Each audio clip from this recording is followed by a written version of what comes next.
Hey, welcome to episode 180 of the Titanforge podcast. I'm Dratnos, joined by Tettles. Hey, what's And up? this week, we do not have Trell. He's, I think, doing TGP practice. So we instead have upgraded him into our very good friend, Squishei. A, Hello. I a, I a feel like this is a little different rude to tank. Trell. Yeah, but, you know, we can get him. He's not here to defend himself. It's the best time to be rude to him. So that's next week, the week after, we're also going to be taking off. So we'll be coming back the week after that. Again, maybe without Trell, because he is working on TGP, trying to That's the week qualify before and stuff. TGP. Yeah, That is the so- week before the first cup of TGP. We will see what that ends up looking like. So that's all still up in the air. But yeah, 2 weeks off coming after this one. Good. Squish, you have a question. Yes. Legend has it that you somehow swindled your guild to allow you to no longer tank and actually play Evoker. Is that real lore? This is true. Yes. We'll see what happens. We have a new tank trial, and considering playing Og if I can get my hands on a legendary, because Og seems like a really good raid leader position. Yeah, you can see when people are screwing up their cooldowns. You can tell them when to move them around. It's Yep. you know, it's pretty good. How has the process of acquiring your legendary gone so far? Well, 5 evokers right now. We'll see how it goes. Leveled them all last week. Dude, leveling is so quick right now. If you need to level something, it's like 30 to 40 minutes with a boost, and it's like 90k gold. There's also leveling bonus experience, right? Yeah, that's what I'm talking about. There's 50% yeah. from the Diablo event, and then 10% from Midsummer. Yeah. Oh my yeah, gosh. and then there's soon gonna be Darkmoon Fair. Darkmoon Fair this weekend. Get the Exodia of leveling buffs. Dratnos, how many characters are you leveling? I have all my characters already. I have all 13 classes already max level, so I finished my last one like 3 weeks ago. As soon as the experience buff came out, actually, I did my last character. Cost me 36k to go from 63 to 70. That was pretty good. Yeah, prices are good now. Yeah, I was pretty happy with that. So are you planning to up the amount of evokers and as you, or are you just No, doing? I don't think so. Okay, 5 heroics just per week. swindling them on a second account into main raid and alt raids and stuff like that. And Did if you I don't see get it- Preheat finally hit his legendary? I did. He was very, very excited / relieved / I'm not exactly sure what he was feeling. He high rolled as well. Of his 13 evokers that landed on his main, right? So he doesn't have to re-gear, which Yeah, that's really lucky. Yeah, that's really good. I wouldn't be surprised if they changed that because of how upset people are with this, and the fact that lore is hidden behind it. Yeah, I've seen the Wowhead post he made about the acquisition of the legendary item. And, Was this self-driven? Oh yes, oh yeah. My best work comes when I'm passionate. Yeah. Fair enough. This guy's out here leveling evokers, writing an article about why leveling evokers is cringe. It does sort of join. So this item sort of joins a long line of items that have been very powerful and not deterministically acquirable, right? But this one in particular, it does come with that lore quest line. I would say comparing it to like the Razageth bow, the gavel from the jailer, the Sylvanas bow, Sylvanas dagger. Like those are all kind of in a similar spot where it was like, you really, really want this, but this one has a lower drop rate than all those Yeah. other ones. So I have a question. Have all other legendary... Okay, so I know that this is a legendary, but it's not standard legendary power effect. Is this like the only legendary though that's not been deterministically acquired in some capacity, right? The Sylph bow For a was while. The Sylph bow was like this, right? Wasn't it? The Is what? Silvo a legendary? Sylvanas bow? Yeah, that was legendary, right? Or was It's it? technically legendary, but it Yeah. depends if you're talking about legendary or like quest line legendary. Yeah, that's Ooh, fair. That's a good point. Because Silvo was just a A drop. bow that was just orange for some reason. It was orange. Yeah, it was a purple bow that was orange. Yeah. Yeah. Huh. Yeah, and then I would be there's surprised if they changed it though. I think people are kind of upset about this, and I think it'd be so much better if there was just some kind of bad luck protection. You get one essence per week or something, and then at 20 weeks you get it. Yeah, I also wouldn't be surprised. Anecdotally, I've heard a lot of reports of increased drop rates this week as well. I don't know if you guys have heard this as well, but I've done, I think, one heroic Sarkareth and two dropped in it this week, and so I wouldn't be surprised if they've also juiced the number up a little bit on the back end.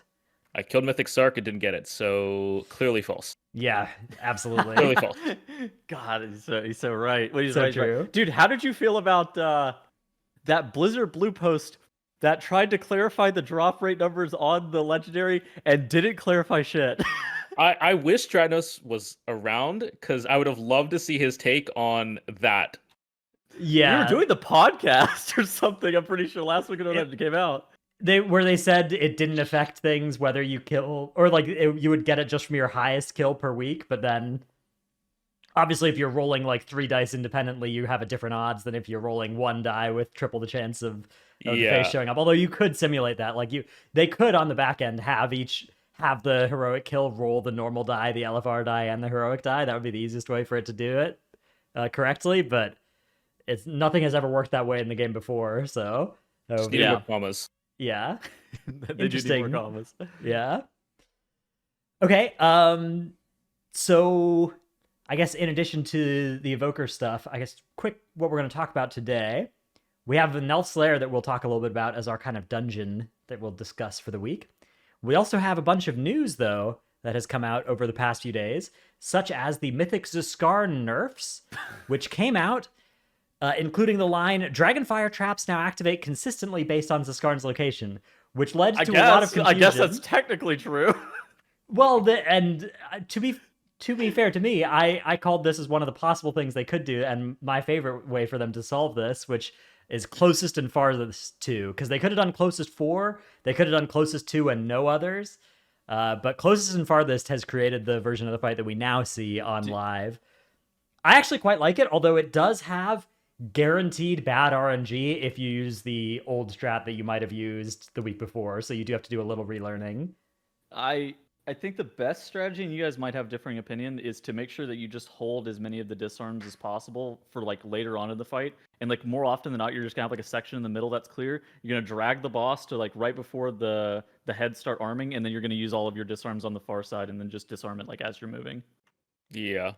Yeah, I like filling up the outer ring first with your first like 4 trap activations, holding all of your disarms, and then you just bring the boss to the middle of the room for the rest of the fight, and you kind of keep like a teardrop shape where there's one side that has just one space cleared of middle, and you bait all your tacticals on that spot, and then you have a nice longer pathway in the other direction, and that's always safe, and you bring the boss over I think that that's way. the standard. Yeah, it's really entertaining to me though that like seeing the there's a raid leader Discord. I don't know if any of you know about it, but there's a lot of strats that are shared there that day, and you see some guilds that are just like, we're just gonna YOLO it. We're just still gonna no change for us. And then you have some other guilds who are still progressing, like, okay, 1, 2, 3, 4. This is exactly where these traps are going, and it's just how people do it.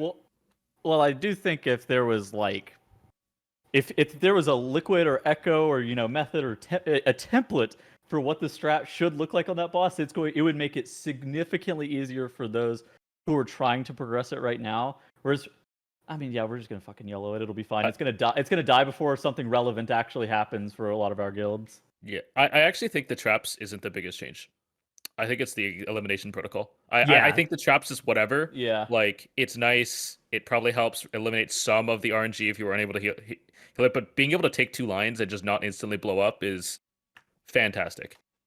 Yeah, salvage parts duration being doubled to 120 from 60 was really nice as well for this. That's a big good change. Yeah, as somebody has who is salvage part picker upper, I'm big fan of that one. Yeah, that's so overall a nice set of changes. I would actually describe New Zskarn as okay now. That fight it's a fight. It's not miserable. We've talked about this a couple times on the podcast. Squishei, what do you think about the boss Zskarn and like how many times it's been reworked so far? I think it had too much going on.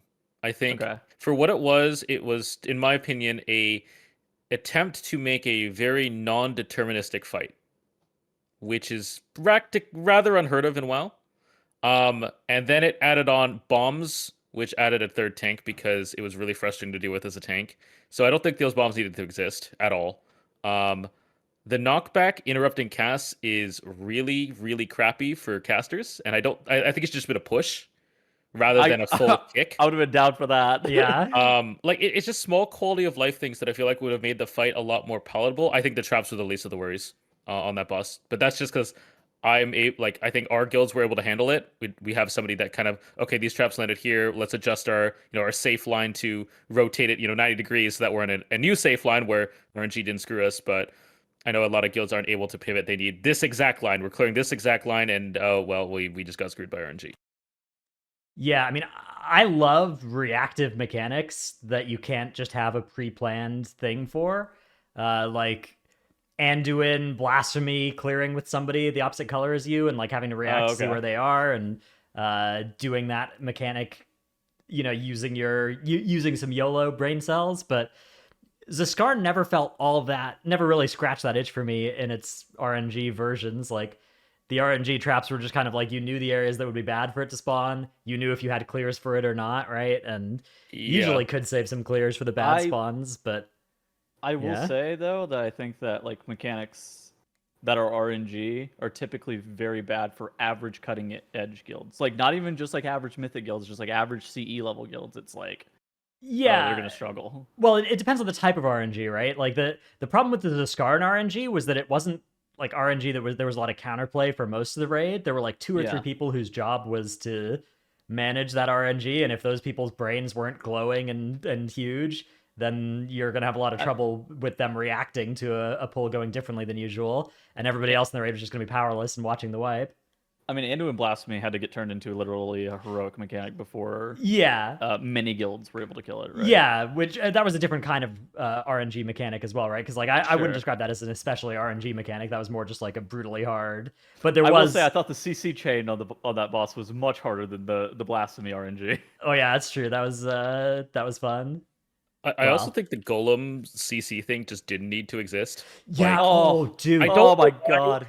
I hate that mechanic. Also, like you can't click on a golem if it's right under the boss. When you click on the golem, you have to go up, right click on it, then you have to left click on an activated trap, and then you have to click your extra action button. Like, why? Why is there this much pain? It was just a little too janky. Yeah. I think. I think there was a lot of quality of life that could have made that boss really good, I think, but it was just a little rough around the edges. Have you seen the new weak aura for the boss, though? I'm trying to find it right now. No, what does it do? Oh, hold on. Okay, let me link this. Okay. I just remembered this. Dude, why do we have so many of these? Oh, beautiful. There's no way. Beautiful. All right, let's pull it up. Zskarn M Navigator. Oh. Dude, Blizzard is going to delete weak auras. Has science gone too far? So it's like shows you where you're supposed to be taking the boss? I believe so, yeah. I think it's a work in progress, but I saw this, I'm like, yep, saw this one coming. I swear it's actually as simple as the boss stands in the middle of the room after 2 minutes in, and the first minute just fills up the outside, and then you're done. And then you stack it up, make the heads spawn on a specific part, and then you just drag to the other side. Yeah, you always make like a one safe clear on one side of mid, and then a line going in the other side, and you always just bait on the one. It's very very systematic, and then you just have people insta clear under boss after every activation. Yeah. But either way, do we think that minimap attaching or micromap, whatever, Shift M attaching weak auras are gonna cease to exist next patch? Because I think I think those days are numbered. Dude, have you guys used that shit? Okay, we rekilled Neltharion for the first time this week. Because we just did like through Magmarax last week. Whenever we started installing this weak aura that attaches to our Shift M map, I was like, what the hell is this thing? This is the shit that Blizzard should be looking to like get rid of, not blacklisting abilities. Well, and the sick part is that the reason why this exists is because extra innovation, especially the reason why the phase 1 version of this exists.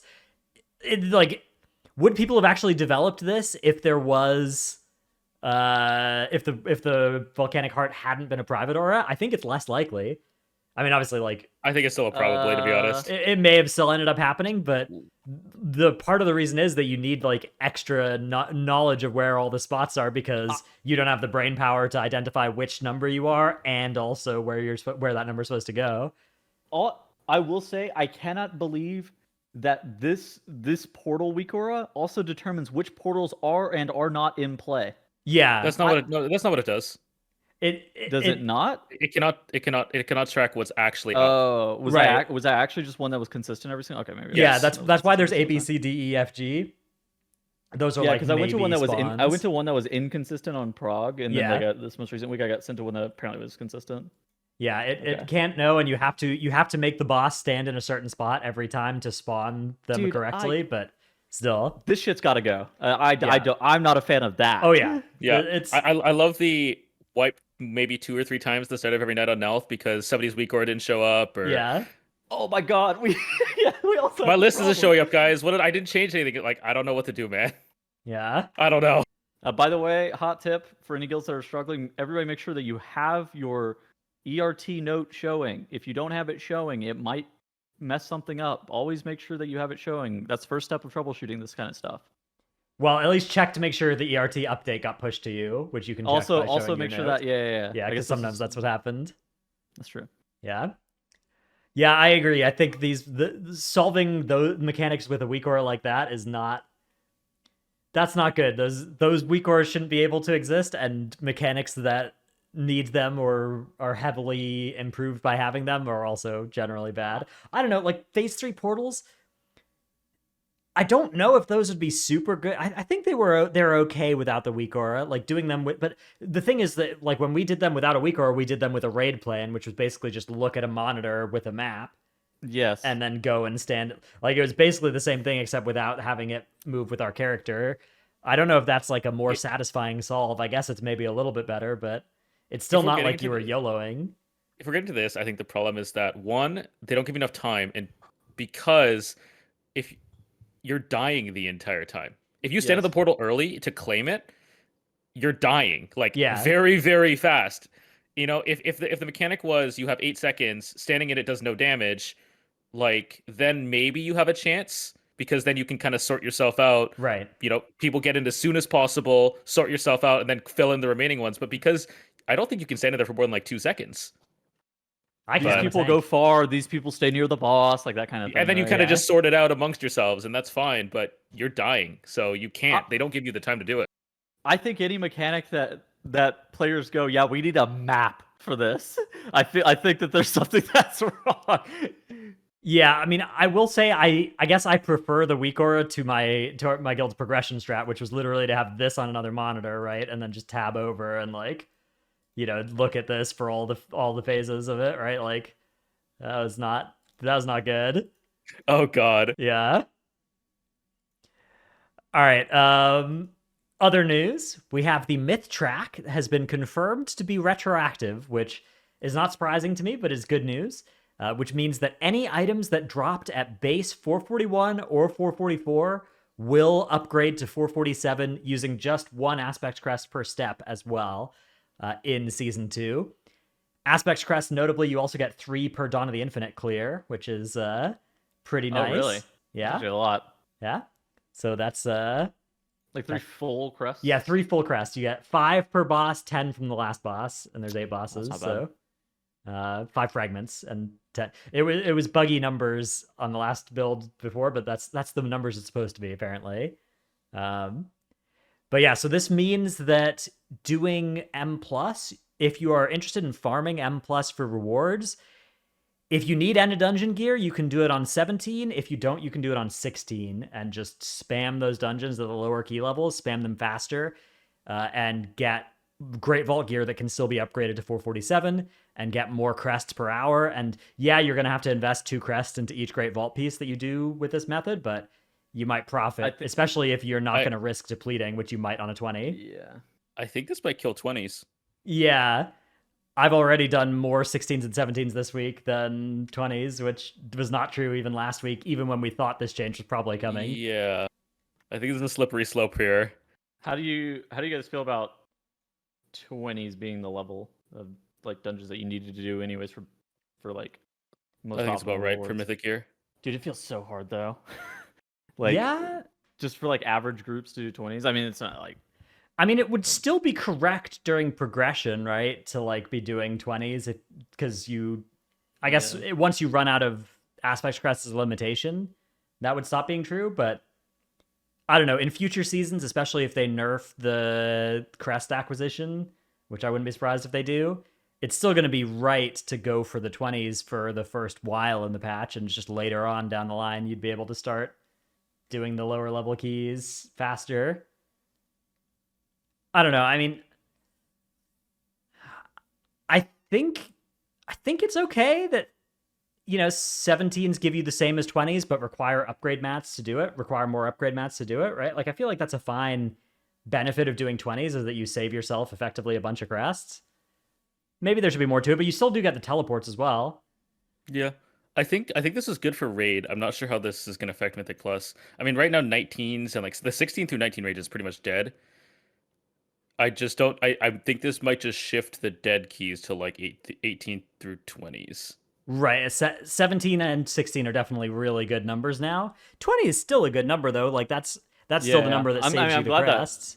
I am glad that you're increasingly getting more and more rewards relative to how high you're pushing keys. Yeah, and the fact that now the first few bosses of the raid drop relevant loot is really nice. I remember whenever the first podcast episode that we came back from Race Roll First, that was one of the big things. It's like, oh, okay, why aren't the first few bosses completely worth it? I mean, the first three literally dropped the same gear on Heroic and Mythic, right? With the upgrade system, which I guess aside from Kazara, very rare loot, which, that did feel wrong. I don't know. I mean, I guess I'd be open to some way to make the 20s the right thing to farm, but I don't think that's even necessary. I think this is just good. I guess we can probably tackle this now. We had a question for Q&A. It was from Danger. It said, assuming that 10.2 follows the same gearing system, do y'all think that the Myth track should continue to be released on the 0.5 patch or on release? I think, well, that's assuming that nothing changes, I guess. If they kept the exact same gearing system otherwise, so, I mean, the Myth track existing is a buff to player power, right? And it's a buff to how quickly you can gear. I guess it's a buff to the ceiling, but also maybe it increases the total amount of time it takes to gear by a little bit because you need a couple more crests. I think it's fine because your crests are capped. Yeah, well, you aspect crests. I mean, for super high-end players doing like AOTC week 1, especially if you're doing splits, but even without doing splits, I think you're done needing crests on week 2 or 3 still, whether or not there's a Myth track. But with the Myth track, some of your gear's a little higher eye level. I don't know. I mean, Myth Kazara, trinket from Heroic, right? That's not on Myth track. That's would that not be? The only thing that's on Myth track is end of done is Neltharion and Sarkareth, very rares. Okay. Everything else is still on hero. I think probably yes. If everything else stayed the same, I think I would still want Myth track to be on release rather than the 0.5. I think that I think I tend to agree that I want the Myth track to be on release. I don't think that Heroic should be able to be upgraded to 441. I think that Heroic should probably stop at 447. Yeah, I do think that they should probably do some small nerfs to the upgrade system in general. But even if they didn't, I think the Myth track is good. Is probably good from the start. Squishy, what do you think? Yeah, I think it's fine to come out. I think you're going to be capped by crests regardless if it comes out early. So yeah, even if it comes out early, if you still can only upgrade a piece or two with the Myth track out. Which that's good. Like I think that there should be some inherent gating to being able to upgrade all of your gear, right? Like you should be able to. I mean, if this had been out, I would have upgraded like 2 items that I otherwise wouldn't have on week 2 to 447, and I would still have not needed any more crests on week 2, at least on my character. But we don't get that many items that are on the Myth track. I will say. Right. Yeah. I mean, it's literally only Kazara loot or Assault or Amalgamation. I mean, I guess, well, Rashok and Forgotten Experiments, all that loot, that's 20 pieces of gear per raid if you're killing first 5. That's a reasonable amount of stuff that's on the Myth track. I could actually see them just increasing the amount of crests you need at higher levels. Like right now it's 1. Like right now it's 1. That's really cheap. That does feel a little bit weird. Yeah. I wouldn't be surprised. Yeah, and that would also be something that would buff the 20s relative to the 17s, right? Is like if it costs 2 or 3 or 4 aspect crests to upgrade along the myth track, then it would be a lot more costly to be doing your weekly keys at the 17 or 16 level, because now you're going to be incurring a large aspect crest cost to upgrade. So that would maybe be a good change to make as well. I'm glad that the myth track is retroactive though. That feels like that would be really sucky if it wasn't. Yeah. So that's good. Okay. Next topic is Dawn of the Infinite, which is the mega dungeon that I believe all 3 of us have done on PTR over the past several weeks on different versions of the dungeon. I think Squishy's done it on 2. I've done it on all of them, yeah. Oh, Squishy's done it on all of them. Okay, yeah, I've done it just once with the last week build. This week's build has made it significantly harder than when I did it, because they saw how easy I made it look, and decided they needed to panic buff it, you know? But so that it turns out it's got some fairly nastily tuned stuff now with the most recent build, right? There's the first boss is going to put a 2.5 mil healing absorb on the tank that only goes away after I guess not a 2.5 mil. Sorry, a 875k. No, it's 2.8 million. Oh, 2.8 million in healing absorb. That also, while that's on you before you can get dispelled, you take 600% increased damage. Yeah. Yep. That was the hardest boss in there. Had to use APT and triple wogs from the prop paladin, and yeah, that's definitely not intended. How long did it take you guys to finish this? We took 3 hours, killed 4 bosses. It was literally a prog experience. Oh, and they want you to be able to do this deathless. I mean, this is at 425 item level. Like, okay, yeah, so you're going to be coming in, if you're on a full geared character, you're going to be 20 item levels higher, but that's not that much higher. And you guys are like good players, you know? So like normies trying this, right, is going to be... I think the healing absorb is obviously overtuned.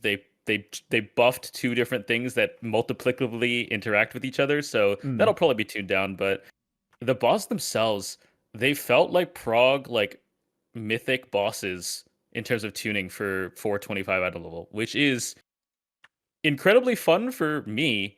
But I mean, yeah, there's also Dennis. There's also this Wowhead post of it post buff too that Squishy has. Okay, let me investigate. Yeah, dude, I love how there's only 4 bosses on here. Yeah, because that's all we did in 3 hours. Yeah, there's okay, here's that post. Yeah, with some thoughts about it. Yeah, 2.8 million absorb shield on the tank. Yeah, the first boss like puts out these debuffs that you need to spread, and previously they like tickled you. Now they do 80% of your life. Not bad. So how are they supposed to make this tuned for Mythic Plus? Are they supposed to just like gut it on M0 whenever Mythic Plus comes out? Yeah, I think so. So basically there's 2 scaling factors in the data. They only buffed the M0 version in the data, meaning that the Mythic Plus version on a 2 is back what Dratnos did last week. So this key will be easier at +2 than it is on +0. Correct. That's cool. Yeah. But like everything now one-shots. Those little like projectiles that you saw there, they all one-shot. So if you get hit by any of those, you're just dead. And it's just like they really want this to make this like hard for 5 players. And I think that's good. There are tons of people who miss 10-man rating, and getting 5 people is a hell of a lot easier than getting 20 people. That's true. I mean, dude, I think that I think there's an appetite for like hard 5-man content or hard like lower player requirement content. I think that this is cool. Right, is it Mythic Plus? That's different than the M Plus difficulty, which is like, oh, Sky Captain Crag is going to shoot you twice and you're going to die. Right, like that's a different sort of difficulty. Speak for yourself. You got to dodge all these swirlies and like, yeah, you know, obviously the numbers are high on a lot of this too, but it is more coordination focused and less, you know, prank Sky Captain. What did you guys think about that noob trap gauntlet? Oh, I loved that. Yeah, it was great. Yeah, that was really good. They changed it since you did it, Tettles, and you only need 1 person to get through. And yeah, whoever gets through first. 3. Whoever gets through first can start channeling on this little portal over to the side, and it just channels faster if more people get there. I assume. I don't know. I got through first, and I still full channel before anybody else got through. But I assume that's probably how it works: is that multiple people on it channel faster. I don't think there was even this progression bar whenever we did. Yeah, there wasn't.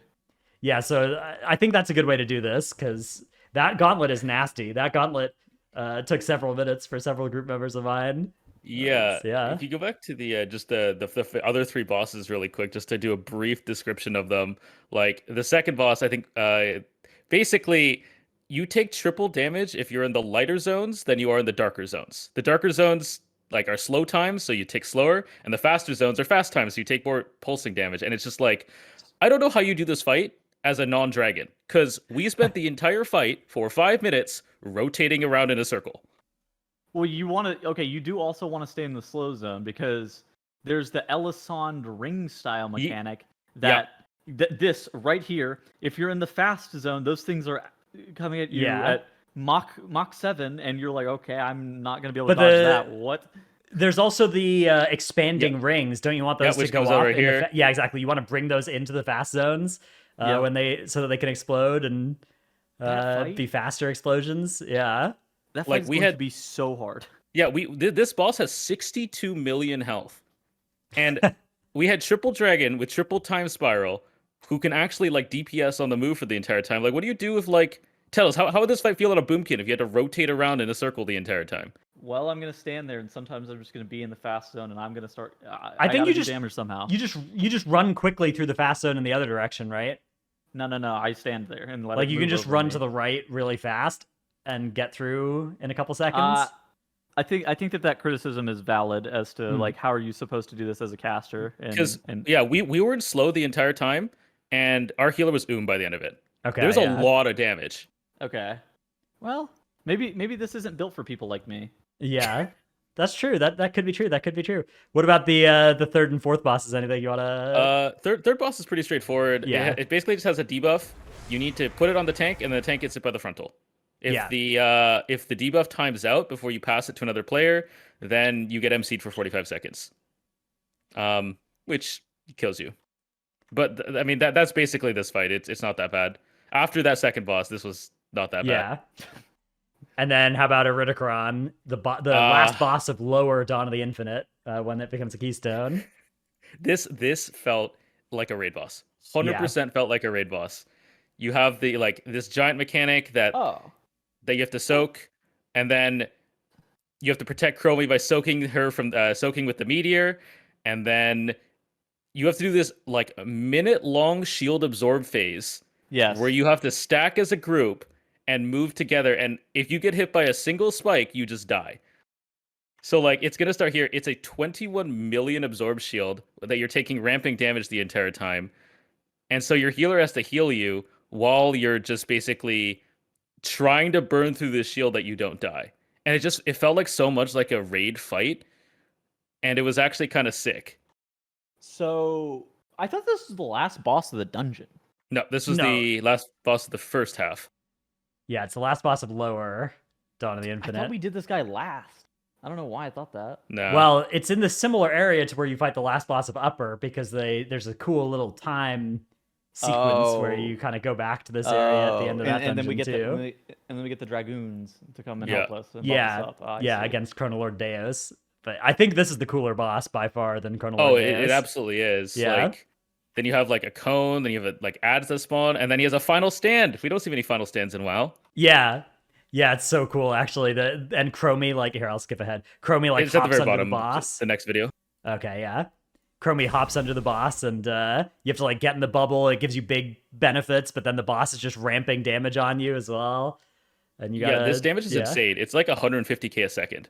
Whew. But you have massive buffs, and you just need to kill it before it kills you. And this boss is amazing. I could 100% see this being a raid boss, and they put it in a dungeon instead. Yeah, this boss is sweet, and then that's only half the dungeon as well. Then you have Upper as well, Upper Dawn of the Infinite, which is going to be. I think that has weaker bosses. I think of the bosses in there, they all kind of suck compared to bosses 2 and 4 of Lower. But I think what's that Chromie Morchi? Con? I think Morchi is actually kind of an interesting fight. Morchi is kind of two mechanic encounter, right? Like Yeah. you have to drag ads over the traps that are fixating you, kind of like the gut shot in Brackenhide, and then she splits into all these different images, and you just have to find the one without the hat and stand behind it. You have to get the weak core that marks the one without the hat. Oh yeah. Is there one yet? I'm sure there will be. Yeah. There's a buff for the hatless, so I'm sure there will be. At Rello. Yeah. Need that. It's already in production. Yeah, I don't know. I like that they've basically just kind of made these fights hard raid style fights without it being like a hard mode toggle like Mechagon and Tazavesh and stuff had. I do hope though that it is accessible for, like there are a lot of people that loved Mechagon and Tazavesh that didn't do the hard modes. So I hope that the difficulty here isn't too high to like gate those players out for, I mean, obviously this is going to have heroic and normal eventually, but it's going to launch mythic only. So if it's requiring like cutting edge level coordination and throughput, that's probably a little high, I think. Yeah, I mean, you're gonna be able to outgear it on live. I think is the biggest thing. The DPS checks felt well tuned for 425, but they will you get 20% more throughput on live, which is going to take a phase out of Iridicron or that's fair. Kill the boss so much faster, extra healing to heal through mistakes, extra health to maybe survive one of the one shots. I think it'll definitely be a different experience on live. That being said, I tweeted this. I wish there was like an item level cap for a couple days that people could experience this at item level on live, because nobody is going to go in there and be like, I want a tough experience. I want to struggle. I want to put this thing at 425. Dude, that should be the hard mode for this place, is like a Herald of the Titan style, opt into an eye level cap. I would love to see that. Like nobody's going to go and farm exactly 425 gear, but if there was a toggle that's just do it at eye level, I think that would be sick. Yeah. That would be cool. Let people show off their skill for some cool cosmetic by just doing it at eye level. There is an achievement for completing this dungeon before next patch, which gives you the title of the Infinite. And then there's an achievement for completing the dungeon Deathless, which doesn't have an expiration date on it, but does give you a transmog ensemble, an Infinite Dragonflight themed, I think, Outdoor World, Zeralek Cavern Mog. So yeah, it also gives you another title, the Infiniter. Oh, the Infiniter. That's cool. That'd be a cool title. Yeah. Is that what it not is? implemented in the spell data yet, but surely that's on the way. I've data mined it myself. Don't go looking for it. Don't go looking for it. That's really good. I mean, is there any gear from that dungeon that's like people are looking at as like Gig Abyss? There's a cheat death trinket that looks pretty good. Okay. Yeah, that Unholy Death Knights will take it, taunt on pull, and get a massive haste buff. It does give you. It's not that massive of a haste buff, right? It used to be massive. Yeah, they nerfed it. Yeah. There was a funny number of haste that it used to give, like 7,000 or something. You're like a knower. Yeah. Are they gonna put this gear on the vendors for TGP maybe? I think they should. I mean, they're historically they've had available any gear that people had on live, right? So it would be consistent. I don't know what they're gonna do though. There's been some seasons where stuff has or hasn't been available in weird ways. That's fair. Well, we had the bonus Forge Storm. Forge Storm, yeah, season 1 Forge Storm. That was good. That was really funny. Drake Breakers. You could get Drake Breakers 2 set at eye level as well, which is not doable on live. But yeah, I mean, I think this gear should be hopefully available on TR as soon as the patch hits, but I don't know. That'd be smart. That'd be a good thing for somebody to check. Yeah. Cool. And then I guess the question is just how is this going to translate into M+? I think probably fairly well. If they especially Squishei, that tech you mentioned of having a different scaling factor for M0 versus the M+ version of these things, so that something that is hard for us now can still scale the same as the other dungeons in M+, right? Yeah. I think it's like, so if they buffed something by like 3 times, then the scaling factor would have to be a plus 200%, which I think is like a 12 or something like that. Yeah. Okay. So we're like 600%, isn't it? Yeah, something like that. Let's see. A 200% is a 15. So it's probably right now about a plus 15 Okay. Keystone. Oh, it's not like okay. You said that. Oh yeah, +2s are gonna be easier, and I was thinking, oh yeah, +2s are gonna be easier. Plus Oh no, 10s will be plus easier. No. 12s. Yeah, plus Yeah. 12s are gonna be easier. Wait a second. Yeah. I think that's probably good though. I I like think that that's cool. actually. It's Yeah. good. It's good to test. I think. I think it's just good remember, for... there's no tyrannical or fortified. Like, That's true. Yeah, there's no affixes, so Well, once you this know, actually yourself, I comes bring my own out. affix. So hang on. Although- If this was this hard at effectively +15 no affixes, compared that to if you did it +15 no affixes at 425, that wouldn't be that hard, right?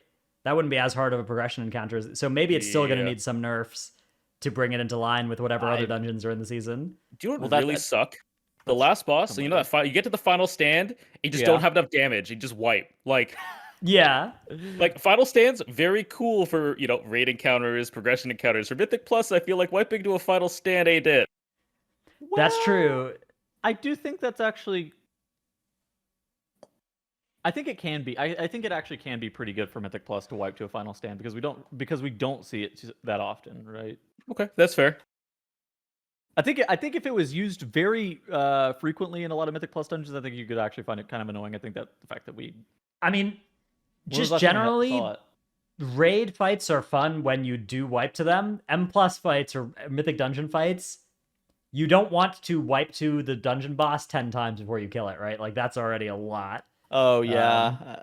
Yeah, Torghast moment. Right. Like the progression experience in a dungeon, I think, is probably I like said if that moment. caps out at 2 or 3 pulls, that's probably good. If it's much more than that for a group that's like trying it and getting it, that's probably really inaccessible to most groups, and also too much for even the groups that do it. But I could be wrong. Yeah, I mean, I think that M0s, especially like this, I think it would make more sense maybe to have 2 difficulties, like a Yeah. hard mode and like an easy mode. I do think that a good way to make a hard mode for this would be to be able to opt into scaling your eye level down. I think that would be because that's how it worked on PTR, and that created the fun experience you were talking about, Squishei, right? Of like Yeah. giga hard progression. Yeah. I think that's the move. But either way, I'm looking forward to this dungeon. Oh yeah, for sure. All right. Let's move on to tip of the week. My tip of the week, I actually didn't have one, but then I figured I'd just steal one of the things we already talked about a little bit, which is the weak aura. I do want to do a brief weak aura tip of the week on if you are starting Echo of Neltharion progression. Definitely the best weak aura on the market is this BDG Angered one. There'll be a link in the description, but you can also just search BDG Angered Neltharion. It'll be up there. And basically, you need your whole raid to have this weak aura for it to be good. And this replaces the need to use the list weak aura in P1 if you have everybody using the macro instead, which I recommend if you are a guild that is getting started on this. Use the macro instead. Do not use the list. It does mean that you need exactly the 5 people with Volcanic Heart to click their macro within 1 or 2 seconds of getting assigned. But I believe that is going to be your most painless progression through here, is progressing that rather than doing the list lookup. And then you don't like your people having to read down the list and figure out what number they are? I think this is the best way for a guild starting from scratch. If you've already killed Echo of Neltharion the old way, I would still take this weak aura and use it for P3. And then the P1 you can mostly ignore and still use your list. And you can still set up so that you have the right positions marked in P1, which the default ones are pretty much what everybody uses. So very good weak aura for any guilds looking to do this boss, though. Just make sure that you have every single person in the raid install the weak aura. Make sure you understand how it anchors to your zone map. Make sure you don't move the weak aura, because if you move the weak aura, it's going to lie to you about where you are relative to all these positions. For us, it didn't work with DBM. Apparently, there's maybe a fix in now for that, so you may need people to try big wigs if that doesn't work. And then just, if you have a question about the weak aura, there's like 40 pages of notes on the page here. Go and read those. Boss. There's a good chance it will be answered in there. Yeah. All right. Squishei, what is your tip of the week? My tip of the week is an item that Tettles told me about. Called the Venom Sack from a very, very old classic raid, which cleanses 1 poison effect. You can go farm it. It drops, like, you just go farm it. It takes maybe like 10 minutes, but it only lasts an hour. So Neuraxis, horrifically overtuned fight due to the damage intake. So you can go farm these poison things if you don't have a poison dispel and use it every single time the poison comes up. By the way, don't fall into the lava if you're in here. I've seen somebody fall into the lava as they were trying to make their way. Make sure that you avoid falling into the lava. It's going to kill you. But yeah, it just lets. Okay, so basically it's spammable. It doesn't consume your potion or anything too. I think that that's also something that's really, really important to know. And so you can use, upwards of 15 to 20 of them per Neuraxis encounter to be able to remove these poison effects. So I just try to have like 15 or 20 of them and then just bounce. Unfortunately, due to like how overtuned that fight is, just with the random rocks that probably half health you, or more, and plus the poison dot, it's like you're gonna take everything you can. It's just wild to me that this still works. Yeah. Also, Squishy, you said that I told it to you. In reality, Karasis told it to me, and he said that you should tell Squishy about it, but only under the contingency that he also gets Neuraxis nerfed in the process. Well, I feel like Blizzard is not taking applications for dungeon tuning right now, so. Well, I've come to them with the table of something I've encountered, and I say a trade offer. Please nerf this boss. Yeah, ideally nerf the boss and fix the Blackrock Spire item. Obviously, Yep. that would be good. The Blackrock Spire item is clearly stupid. Like that's dumb. Oh yeah. I mean, until it's fixed. I mean, if this was a raid fight, this thing would be fixed already. But yeah, I mean, yeah. If this is a raid fight, gone. you would not want to use this to get a kill as well. You get banned. But M Plus is a different rule set. It's wild how much they let people get away with in Mythic Plus versus raid. Yeah. Which is why I post these things. I like that Mythic Plus is kind of like that. It's kind of cool, right? It's because in reality too, I think Mythic Plus is about completion of the dungeon, right? As opposed to raid is like about a progression experience, and I think it's about two different things. And I do think that it's kind of cool sometimes how it's like the Wild West. Now I think that some things are very clearly anything that like completely bricks the dungeon or makes it like free or anything that completely trivializes the dungeon, I am obviously not a fan of. But stupid shit like that, I think it's kind of funny. I don't know. I mean, like the lines between something like this and something like Zenkiki abuse is it's a blurred line at best, right? Like that was also a small but substantial increase to your chances of timing a dungeon, right? Like I think that we're all aware of the differences in that and Zenkiki, though. Why? You have to go somewhere in the old world, get something that lasts 1 hour. Because a 5% stamina and damage buff is completely different than being able to de-poison yourself on a boss. Really? Like 5% damage and stamina for a whole dungeon versus being able to trivialize like 50% of incoming damage on a boss fight? I'd much rather take the Zenkiki buff over that. I don't know. I'm just saying that describing one of them as like hugely different than the other to me is I think the way I describe it is Zenkiki is over the line. This is maybe over the line, maybe not. I think it's like they are both very close to being like they're both either on the line or over the line. But Zenkiki was definitely far over the line, I think is what Tails was trying to say. Yeah. Well, I mean Zenkiki. For the record, like I think that both cases should be fixed quickly, and ideally you don't have to hit anybody or take anything away because you can just fix quickly. And it sucks that these things go for as many weeks as they do without getting fixed. It creates this awkward social pressure to be like you don't want to be in a group not using this if it's potentially not going to get fixed or punished, right? It was the same thing with like spawning Trothak without like pre-spawning Trothak and M0 and Freehold. I remember holding out for months and being like, I'm not going to do this because I think that's cheating. And then they eventually fixed it, but they never punished anybody. And it turned out I just inted us by a key level in Freehold by doing that. And so, well, I think that in general, I would say that being able to dispel the debuff on Neuraxis is, I don't think it saves you like a key level over the whole entire dungeon, right? Like I think that you could probably have done that dungeon with it depends. I mean, if you're at describing this, like Squishy was describing this as a tyrannical boss that's like really overtuned, right? Like if this turns a boss that you wipe to a boss that you kill, then it absolutely is a key level, right? Like that. Yep. But I did think Zenkiki was a key level for every single dungeon, and even multiple key levels for every single dungeon. So is that the distinction that makes Zenkiki not okay? Is that it works in every dungeon, whereas this only works in one? I think that's probably the distinction I have. I think it's not a. I wouldn't be comfortable drawing that as my line.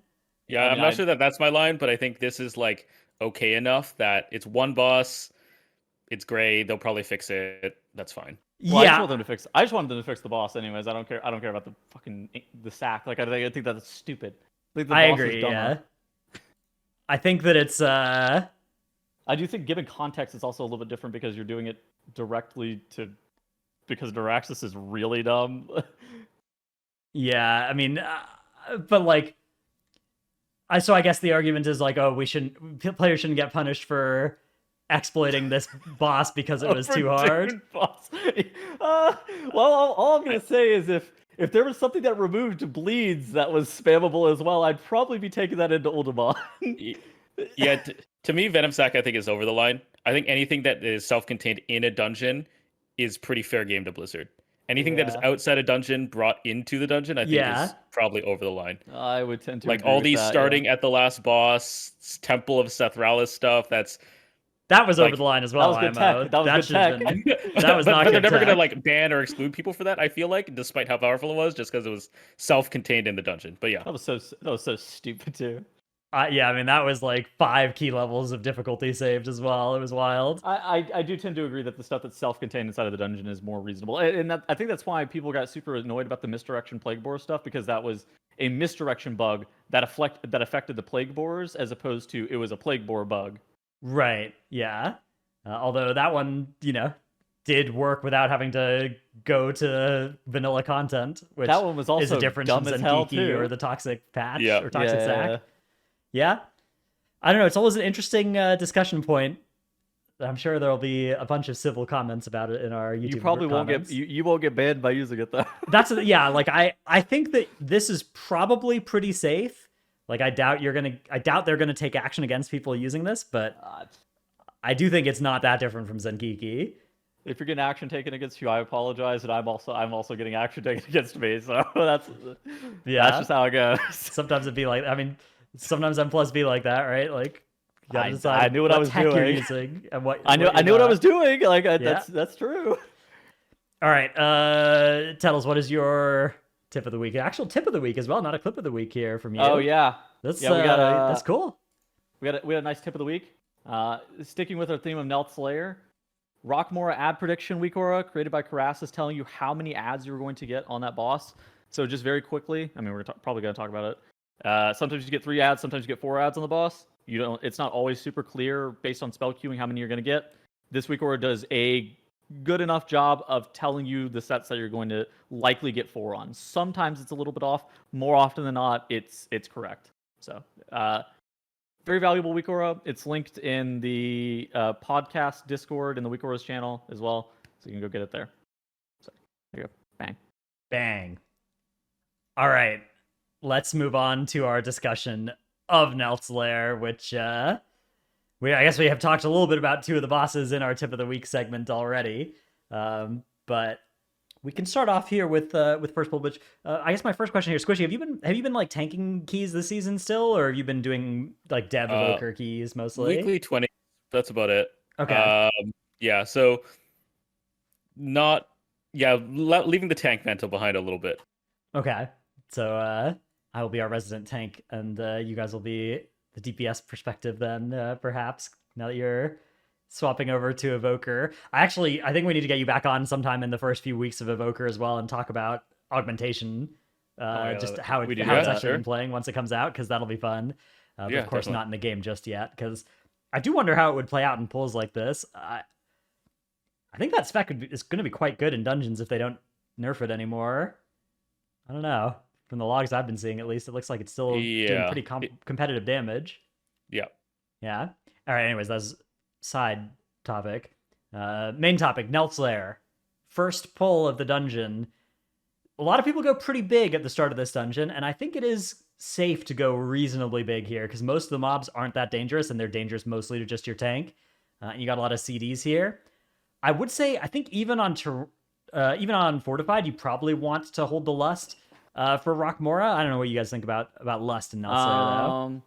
I think that lusting at Trash Pack is normally safer, depending on I think the general rule of thumb is on Tyrant, you slam your Lust on the boss, whereas on Fortified, you slam it on this trash pack. There's a lot of problems with doing this trash pull in particular, like tank survivability tends to be one of them. And you want to be doing this in one singular pull. If you have to break this up into 2 pulls, like you see on screen here, like that's an incremental time loss to the point where you would rather Lust to this first pull and pull it all the way into that Hulk rather than break it up into 2 separate pulls. And obviously this depends on your tank.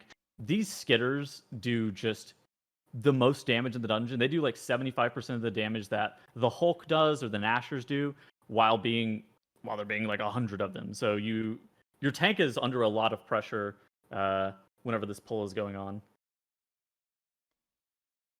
Yeah, scary pull. The worms like to burrow behind and drop threat as well, so it's another thing that tanks are looking for.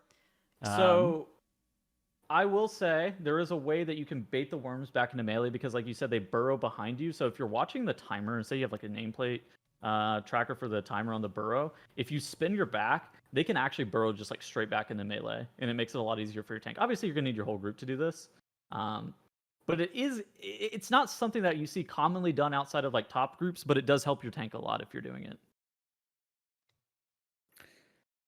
I know a lot of like pug groups don't pull the Hulk. Yeah. Would you really. recommend pulling the Hulk for pug groups? I think you can skip it. I think if you're looking to skip anything here, it's probably the Nashers. I think the Nashers, those crocodiles, are generally more dangerous than the Hulk. Some tanks have a lot harder of time of dealing with the Shatter ability than we're using a Blood Decay here, so he's like kind of chilling. Like if you're playing with a Prot Warrior, I could see you skipping it, but more often than not, you should probably be pulling these guys. These guys are a lot of count. Yeah, I think it depends a little bit on how much you care about the end of the dungeon, because basically pulling all this lets you skip the end of the dungeon much more. But yes, if you're in a pug that's like not going to try and skip a lot of the end of the dungeon, and you're kind of happy just pulling slow at the end of the dungeon and in the middle of the dungeon, then you can skip this Hulk instead. Because the Hulk does have some tendency to, in less coordinated groups, snipe people and murder your tank or whatever if they're not ready for it. So. now, Yeah. something I have been doing recently, and I wouldn't necessarily recommend this to a lot of people, but it's something I have been doing recently, is I've actually been taunting after the Fracture cast and melding off the Shatter. The and shards? that makes the shards, yeah, and that makes him not recast after the. But yeah, like the taunt timing window is like not super long, but if you're melded off, it actually saves your tank a lot of damage. Oh, that's cool.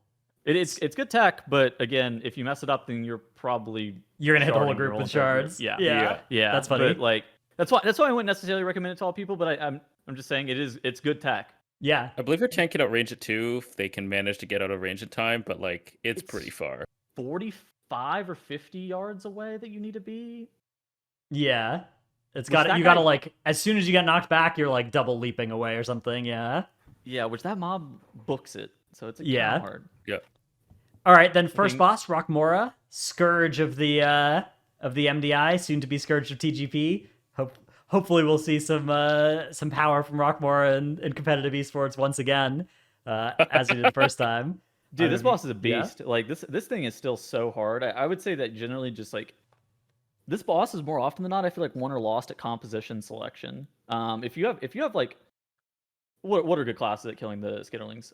Rogues, Warrior. Demon Hunters, Fury Warrior, Dev Evoker. If Oh, you have Dev like Evoker, one of yeah. those, yeah, they absolutely just annihilate the ads. Whereas, I think even like, Shadow Priest is not bad as well. Like Shadow Priest does a lot of free damage to the early spawning ones, and then you can swap in Devouring Plague Yeah, the later spawning ones. Shadow does a lot of damage to the boss in my Yeah. experience. And then like I think that you need at least like 1 or 2 classes that are very good at killing the Skitterlings, and then more often than not, it's just like a group effort, right? Making sure that you have enough cooldowns for that.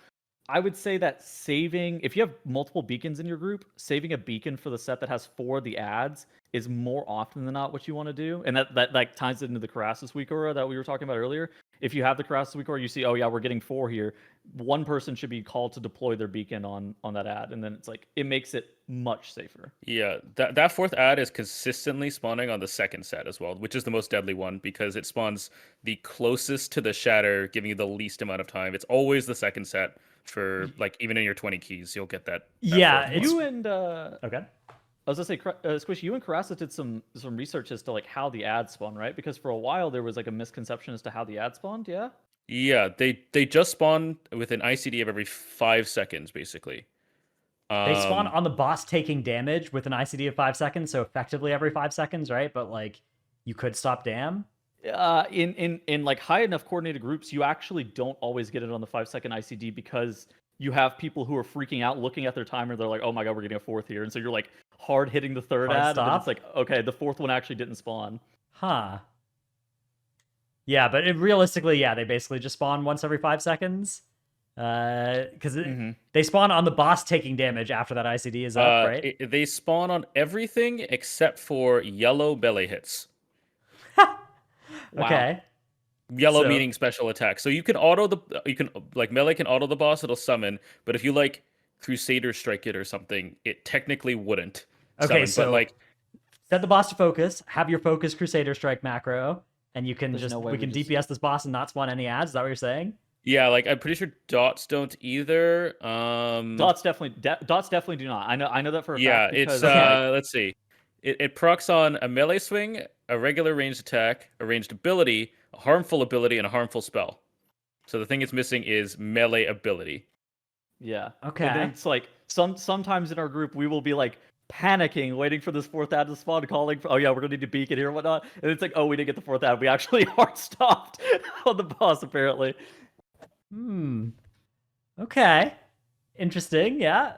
Cool. Very cool boss. But- And then I guess the other thing you need to make sure you do is like you gotta not move when you're on the spicy ground.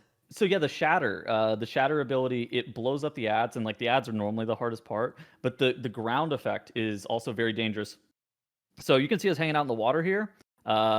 If you're deep enough in the water, you actually can't take damage from the ground effect, no matter like if it's over you or not. If you have the debuff or not, you actually can't take damage from it. I don't recommend being out in the water. I think that the more I've played it, the more I think it sucks. You rather just range it at 35 yards if you're playing a ranged DPS.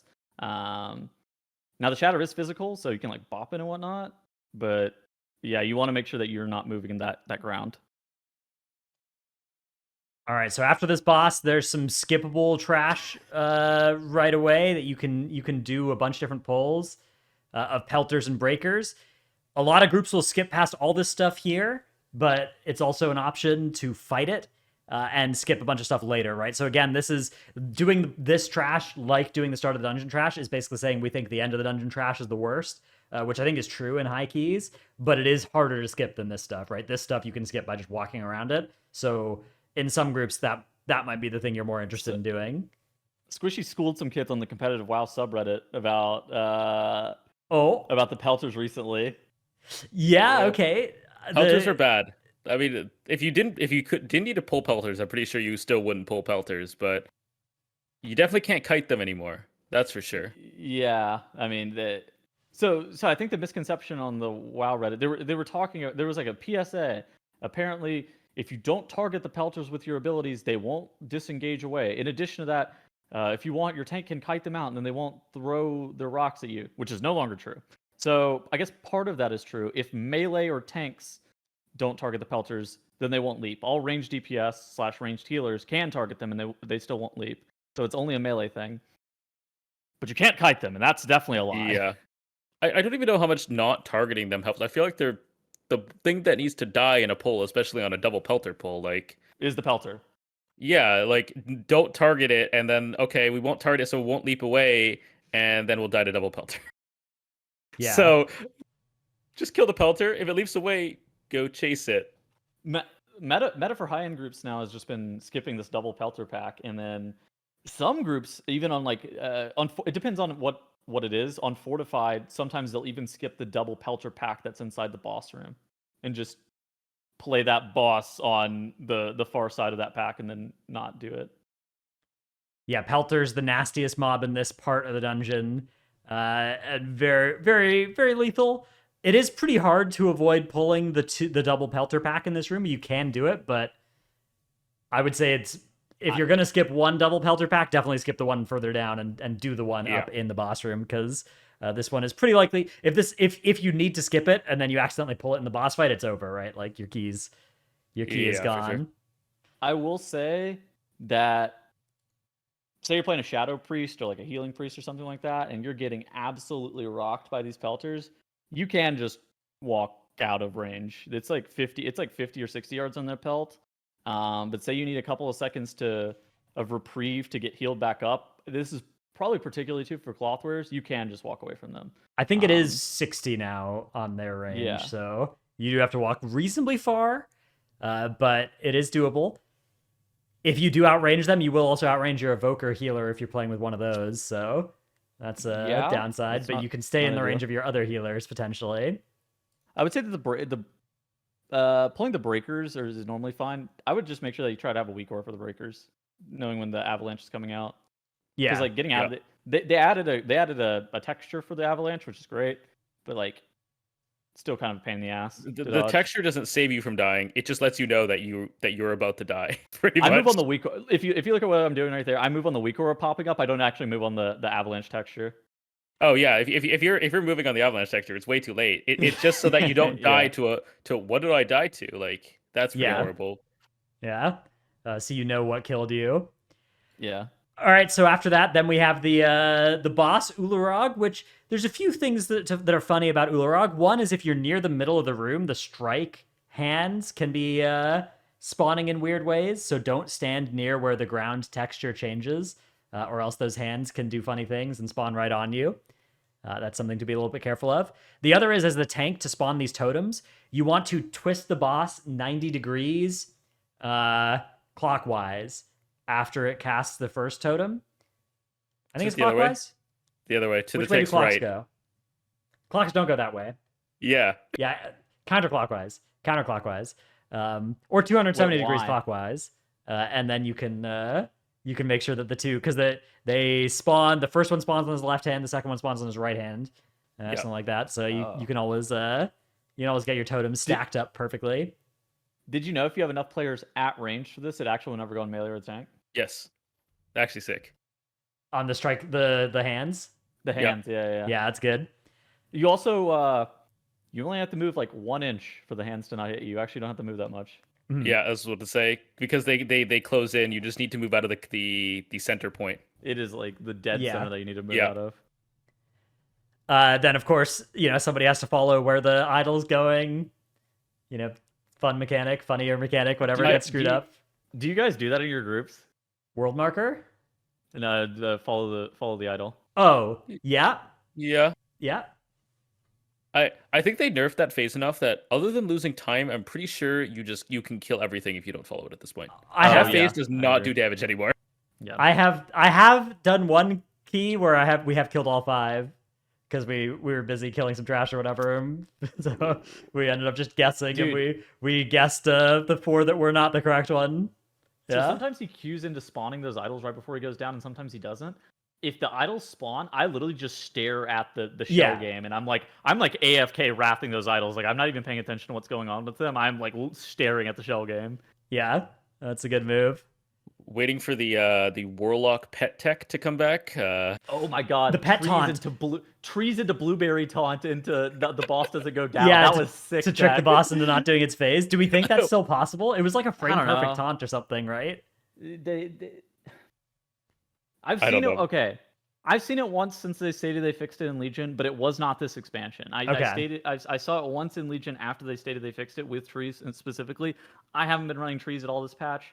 I haven't been trying shit about bugging. If people know about it, they're definitely hiding it for the TGP. So I would not be surprised if somebody busts out some bullshit and then the boss is bugged. Yeah, the frame perfect taunt right as the boss lands right away. Good move. It's a good move. Yeah, holy shit.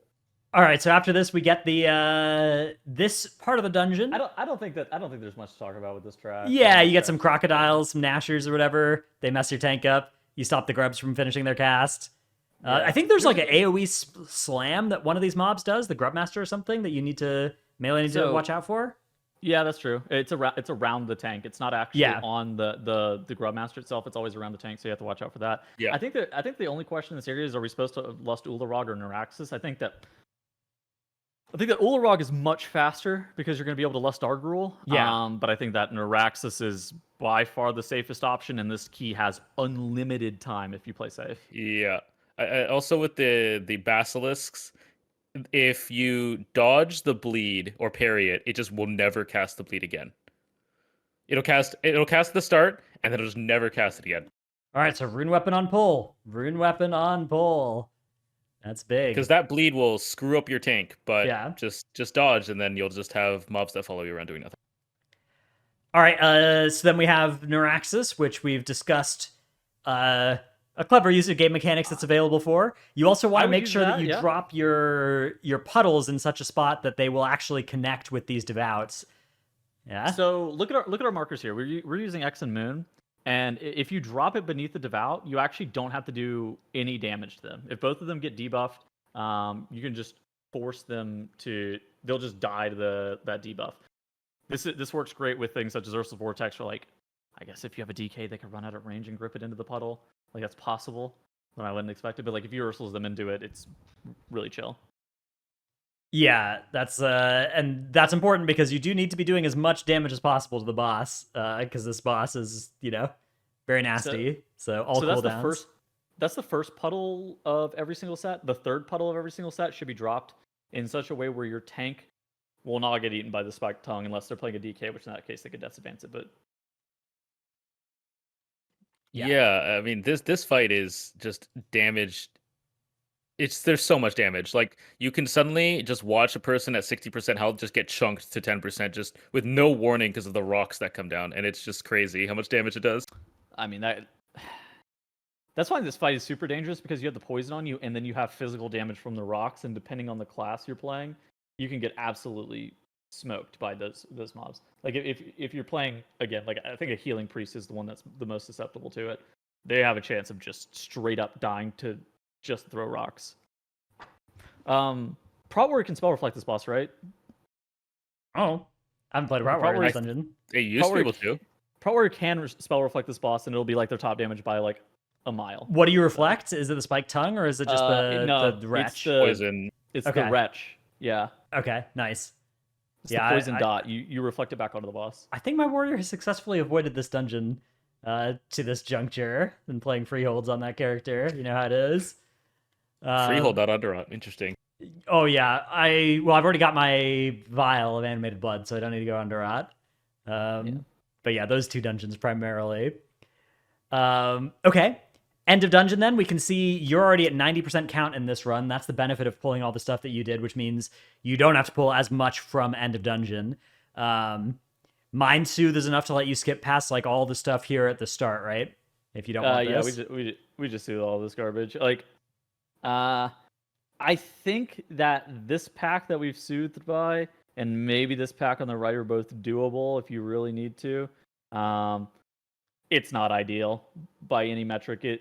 This trash is like really bad, and these scorpions are even worse. Ideally, we would skip both of them in a perfect world. We would skip both of them. We're not willing to skip both of them in any world. I'm pretty sure we're actually wiping this run. I didn't actually know what run this was whenever I linked this as our POV, but okay, yeah. But that's the really scorpions, yeah. So, Raker like, Pelter Scorpion is interesting pull. That was doomed. So what a lot of groups do is they mind control that Pelter with Dominate Mind.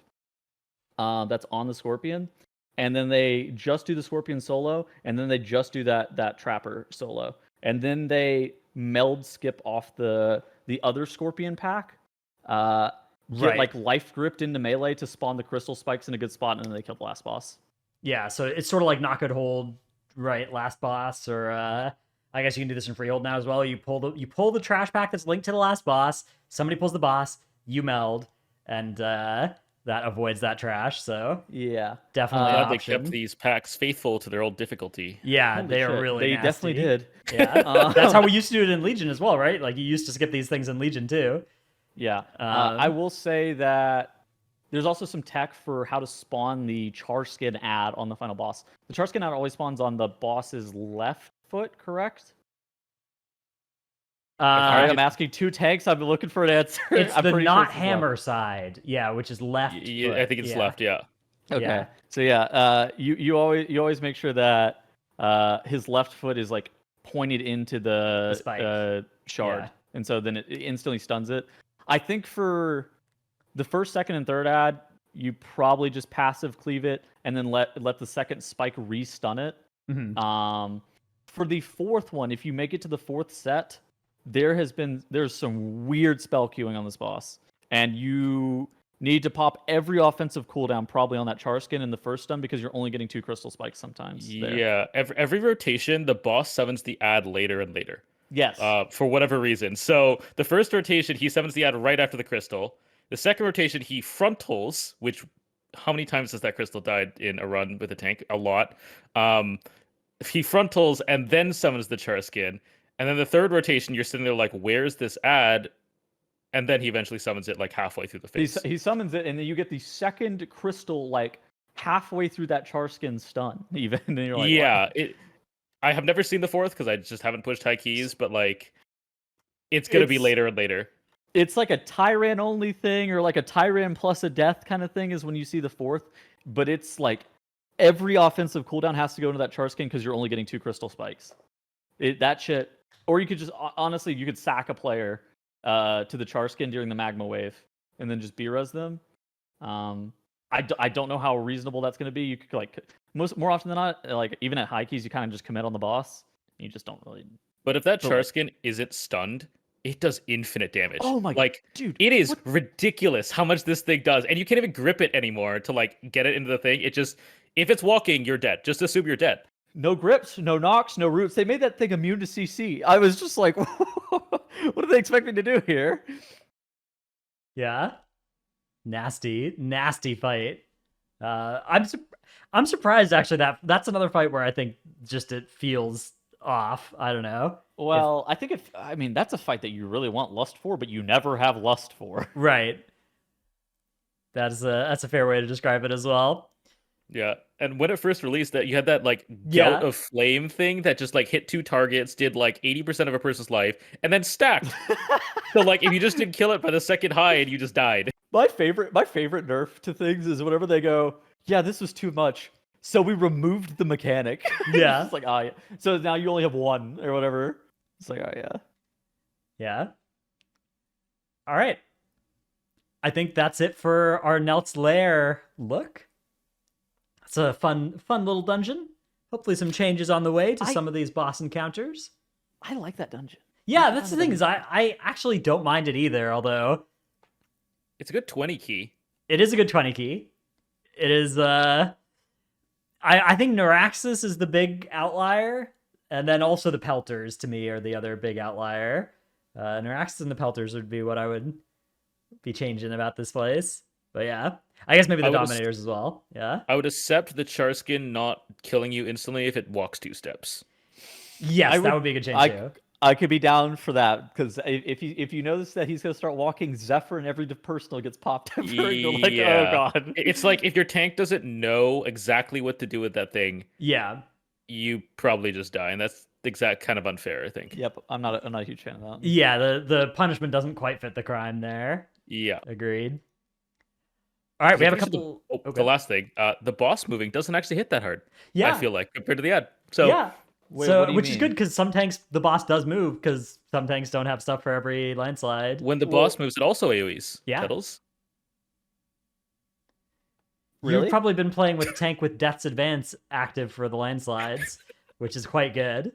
But if you're playing with a tank that so most tanks have a good way to minimize the movement, right? Like you've got heroic leaps, charges, infernal strikes, but like paladins, I think get knocked on a lot of them. Even when he knocks, it's like 1 step. He takes 1 step, and that's it does 1 blast of AoE. But like that's nothing. The char skin walks 1 step and he pulses like 5 times. And you're just dead.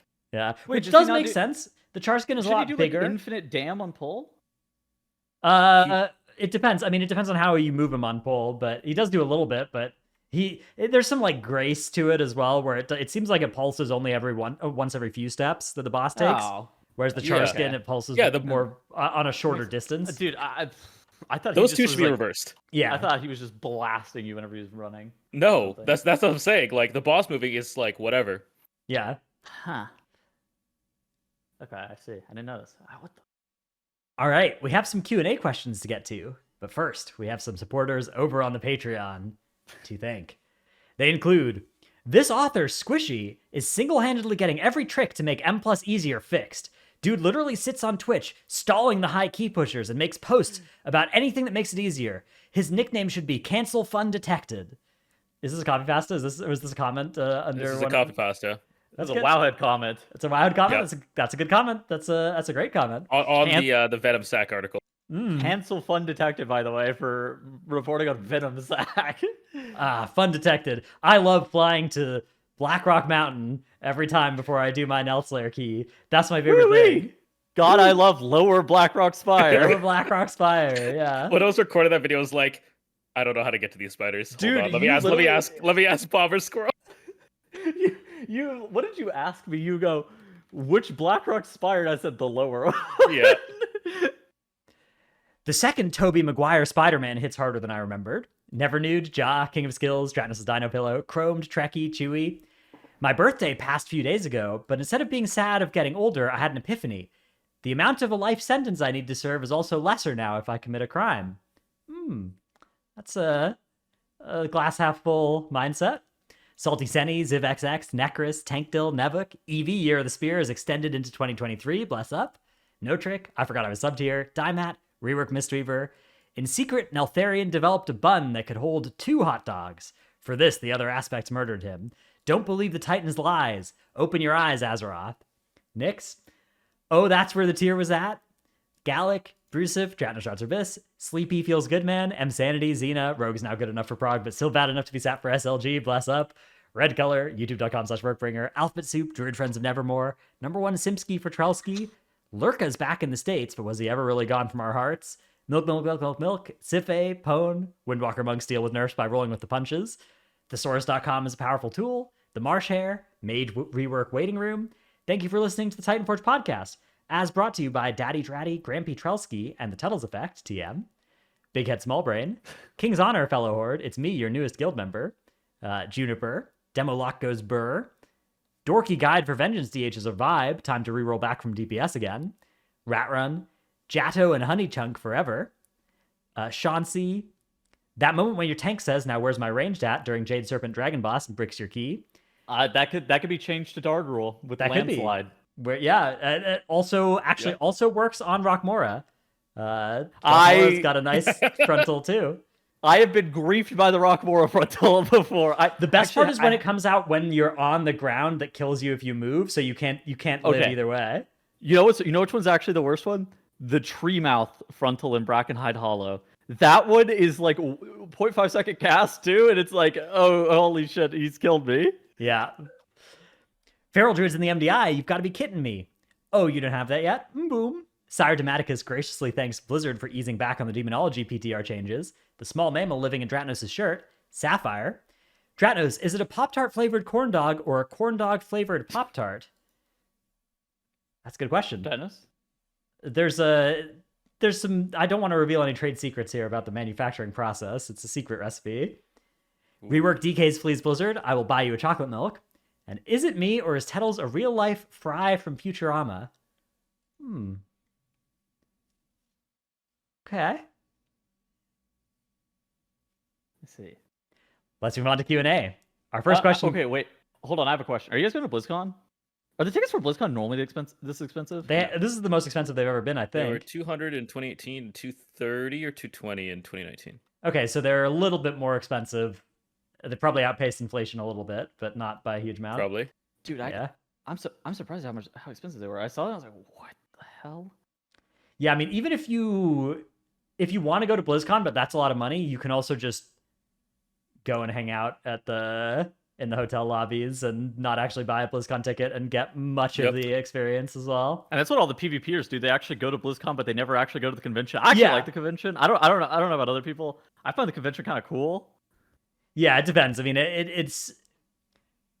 is probably a worthy $300 to spend if you're already spending a lot on getting like a hotel or whatever, accommodations, travel. But if you happen to be like a Los Angeles local, you can just go and hang out at you can not pay anything and just go to the hotels lobbies those nights, and still I would still recommend doing that. Definitely. Mhm. All right. Our first question comes from Danger in Discord, who says, assuming that 10.2, oh, this is one we answered already about Yes, if the we myth already track answered being this one. retroactive. Okay, we already answered that. Yep. So go listen, start a podcast for that one. Our next question comes from Regondo in Discord, who says, do you think secondary stats still have value as a metric to optimize your character to make them stronger? Have secondaries become too watered down and homogenized? And most importantly, would you be okay with gear having no set stats and being an item level with equivalent stamina and main stats to boost your character? I think This probably got spawned from our discussion last week, Yeah. right? I don't know, Squishy, do you have any takes on how secondaries are in the current state of the game? I think secondaries are already too boring, and I feel like removing them would make them even more boring. Yeah. I would love to see secondary stats kind of get just a pass in general. I feel like the only secondary stat you feel is haste, and I feel agree. like you could definitely add a little more. Like haste is like, cooldown reduction plus movement speed. Crit is crit plus crit damage or something. Mastery, I mean, it's per class. That's fine. I don't know what to do about verse, but Well, mastery is also just kind of a boring stat in itself, because I feel like most classes mastery is like this ability does just a little bit more damage, right? Yeah. Mastery is an interesting one. I wonder if there's room for that to take on a different identity for different specs, right? Like if it was cooldown reduction-y for some specs, or like crit damage for some specs. I almost think maybe mastery could be like affects your major cooldown plus more. Like Okay. What could be done? like Yeah. every for Dev Evoker it affects Dragon Rage, percentage mastery bonus plus the standard and then for I don't know, Blood Decayed, it gives you a bigger health increase on Vamp Blood. Like take all your major cooldowns and flavor mastery to affect the potency and whatever else of that. That could I even feel be like a there's fifth just stat, more. right? That could be like a new stat, just like cooldown Yeah, power or something. I don't know. I just don't know how much I like the current stats because they all feel kind of really bland. Yeah. I mean, Like, they all feel like intellect / versatility, right? Where it's like the only reason I know that some stats give me a little bit more value than others is because I notice myself doing more damage on the damage meter. Not that I actually know that I'm doing more damage or I'm casting this ability 0.1 seconds faster because I have haste, and that translates to Haste slightly does more feel- resources gained. I think you do feel the haste. I don't think you feel the other stats, but you do feel going Yeah. from like It- 10% to 30% haste. It depends on what you're playing. Like if you're Yeah. playing a caster, like you're queuing up all of your abilities anyways, or say you're playing like a rogue or something that doesn't even scale with haste. Yeah, the energy You don't notice stats it. specs don't feel the haste. That's fair. yeah, I would love to see secondary stats just be like, haste is literally CDR plus movement speed plus something else. Movement speed. I'm in. Say less. Like make them something cool. Like add more to it. Yeah. Crit. I don't know how much you do crit other than crit damage, but like verse added maybe like a little avoidance or leech or something in there as well. Like you're versatile. Movement, Add a forced little more to movement it. reduction, like less knockback when you get knocked back. Sure. Yeah. Like I think there's tons of things they could do there, or maybe even like damage to stunned or CC'd mobs. Like. Ooh. Like, What there's if you so had- much more they could do with these stats to make gearing a little more interesting. Like, will that be useful all the time? No, but I'm sure you Right. can develop a build where you have, you oppressing roar, hodge a target, and then you get 10 seconds of like 50% bonus damage from stacking verse. I don't know, but there's more they could do. That sounds Diablo inspired to me, which is potentially cool What thing if to do. versatility had dodge chance on top of it? Could be. I mean, yeah, there's more they can do. All right, our next question comes. I do think that stats are blank though. Our next question comes from Andy in chat, who says, which specs are actually stronger than they appear, but don't get a chance to shine due to how the current raid fights are designed? My hot take answer to this is none of them. There's not like specs that have been crowded out by this tier's raid design or fight design, in my opinion. I don't know if I agree with that. I think like maybe like Fire Mage and Balance Druid, if a tier was more AoE centric, would yeah. fare Well, Fire Mage had to significantly fight better. this tier, right? It had Zskarn, and also Okay. like people are playing it now on more fights. Yeah, but people don't believe that Fire Mage is like particularly strong, right? I think that Fire and Balance, if you had more AoE centric fights, would be Okay. certainly more played. Yeah, I guess maybe there are some specs that are like AoE specialists. I guess there wasn't like a Windwalker fight this tier. Yeah, Although the last two fights were kind of good for Windwalker. Windwalker destroyed Neltharion. Yeah, it just nobody had them. But I think that serve is low key pretty good too. It's just a question of like, is it this raid in particular had fights that kept these specs down, or is this just like yeah? Yeah, the normal? question of current raid fights, I feel like not much. Maybe just like the Balance Druid you said. Maybe Affliction if there was like a spread cleave. Like those kind of spread cleave fights do very well for balance. But Yeah. I think if the question was, actually starting to appear due to the current raid meta, I think that's a different question. Oh, that is a different question. Yeah. I don't know which one he was asking, but current raid fights, I feel like the answer is not much. Yeah, about the meta, like, I mean, the raid buff meta is doing a lot of damage to the ability to bring specs like the 3 Hunter specs, like Elemental Shaman, right? Like these sorts of specs need to just be doing insane damage to fight for spots 19 and 20 that are left in the raid. And next tier, they're going to be fighting for spots 22 and 23, which don't exist already because the augmentation evokers are coming for your raid spots. So yeah, it's rough out there.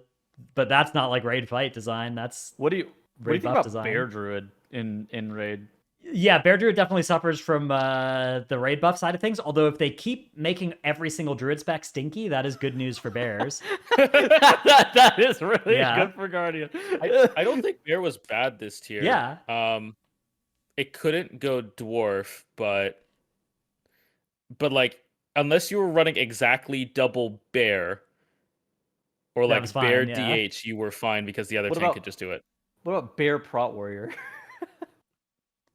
It's fine. I think Prot Warrior might be the weaker one this tier, honestly, due to current redesign. And even if you played Bear Prot Warrior, you could do Sarkareth, right? Because your warrior could play Dwarf. Yeah. But as to the actual question, I actually think Prot Warrior would probably be the better answer for that. I think Prot Warrior's kind of been griefed to this tier with a hell of a lot of magic dots. That's true. Although, yeah, I guess it is pretty nasty on Sark. The fact that you don't explode for damage on your raid. Also, like, so they changed the P1 dot to correctly be reduced by absorbs after like 6 weeks of Sarkareth had been out. So now Ignore Pain actually does mean it's not going to explode your raid when it hits a warrior. But before that change, warriors were exploding their raids with. DKs were exploding the raid for full damage too. Yeah. During Heroic Week, we didn't really understand how the hell we were supposed to be doing that mechanic, and we logged on a DK and blew up the raid and logged off the DK. It was like, well, I mean, DK can only reduce it a little bit with AMS, right? Because like, yes, you can't reduce it, but so you just removed a couple ticks. But Prot Warrior can have Ignore Pain, reducing huge amounts of damage to that. This is before we realized we could send the tank down and like mitigate the bomb. So we were like, the tanking P3 the bomb and blowing it. Yes, and blowing up on the raid intentionally. And so we were like, holy shit! The only tank that can tank this is Vengeance Demon Hunter. What the fuck? I see. That's not good. But like, you think about the raid tier in general, like experiments that dot actually can stack up pretty fast. And, and you can't clear it, so it can actually get pretty scary. Zskarn as well, if you don't have like the attack speed. Attack speed slows did work this tier, by the way. Mm-hmm. On what? Zskarn experiments, Sarkareth. Yeah. Sarkareth can cut off a lot of damage. Like, if your Warlock's not weaknessing, they are griefing your tanks. Making me feel something. It's good. I like it. Giving my Spore Cloak some value. That's what I'm here for. Your Spore Cloak that is transmogged, or your cloak that is transmogged is Spore Cloak? No, I've got Spore Cloak equipped on 3 of my tanks now. It's going to go up to 4 soon once I can get enough couple of crests. I'm a proud member of Big Fungus. That's my alignment. Dredge, can you pull up these tank death statistics and explain to me what the data means? Sure. Let's take a quick look here at this post. So this is deaths for tanks on Mythic for all players, and it does look like the Warriors are in a little bit of jeopardy here. Now, if I change this, okay, here's my prediction. If I change this to Forgotten Experiments, this bar is going to get much worse for Prot Warrior. Oh, yes, I agree. Let's see what happens. Oh! Paladin actually up there too. Yeah, Paladin's surprisingly squish against that. But yeah, I mean, you're just sitting there with this dot that is just thunking you, and you can't do anything about it. You're just there. You're watching the boss fly across the room, being like, "I wish I could." I'm so angry at you right now. Would somebody walking please heal me? myself. I can't. Yeah, I can't do anything. Like I'm gonna die. It's and Zskarn as well. Similar. Oh. Oh. Oh my god! Holy shit! They're well, getting shit on. 5% more on D stance just came in though, so that's good. The spec is. Okay, I gotta ask, what prot warrior is playing a D stance? Because I think it's none of them. I would if I was taking this tier. I'm D stance unless I don't have a debuff on me. As soon as I have a debuff on me, I'm in D stance. That's I'm pretty sure every prot warrior would rather die than be in D stance, and I think that's proven here in the data. That does look pretty proven here. Yeah, impressive. That's a good graph. All right. Well, on that note, that is going to be the end of our show for this week. Thanks so much for joining us once again, Squishei. Always great to have you here. Yeah, thanks. Good luck with your Evoker Legendary over the next couple weeks, and we will see everybody in 3 weeks' time.